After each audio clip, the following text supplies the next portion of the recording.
stožer pa ćemo o tome, a inače sve je u redu. Upravo smo završili sastanak sa direktorima škola, osnovni i srednji, njih 187, svi su došli u Lisinski, držimo stvari pod kontrolom i sve je u redu. Biće sve ok.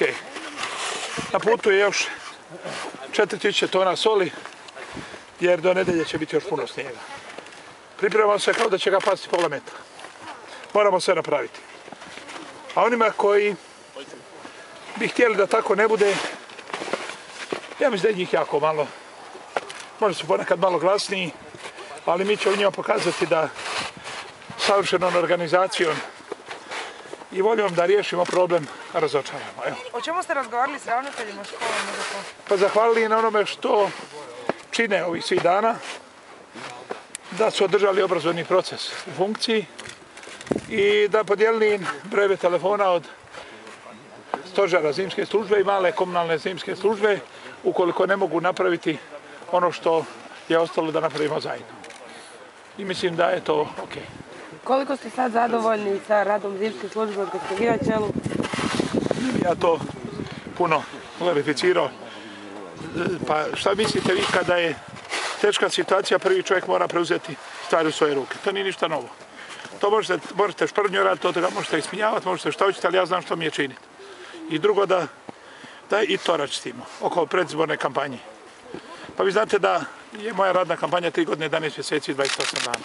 Ja imam svoj stil, nekome odgovara, nekome ne odgovara. Nismo mi svi isti, a daleko sam od savršenosti. A oni koji su savršeni ja i ne vidim, tamo gdje sam ja.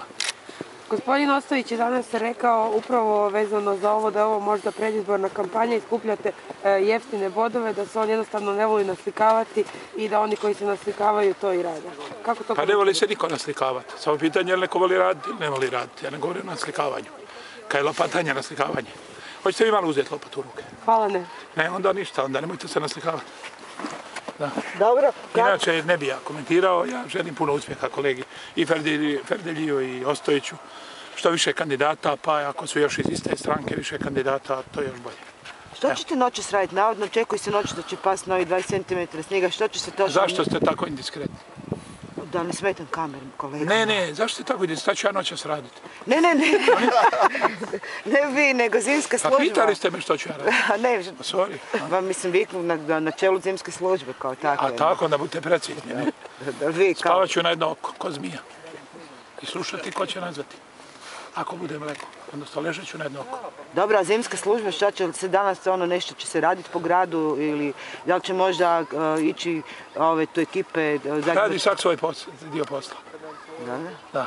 Pa prvi čovjek samo koordinira i svakoga stavi na svoje mjesto.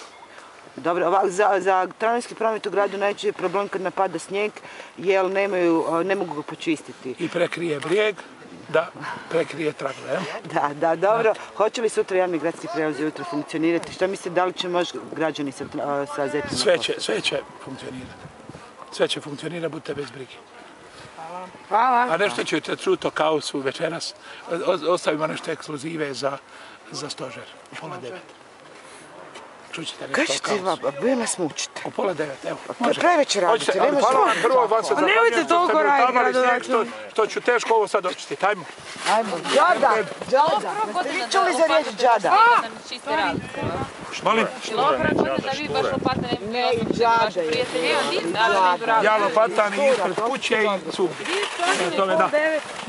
Ne, u 9 godina da ste lopate primili u ruku. Meni? Ja lopatan cijeli život. Ja sam se rodio s lopatom. Znate, držati lopatu u ruci je čast. Ja sam navikao raditi. Dobro. Ideš ti na to.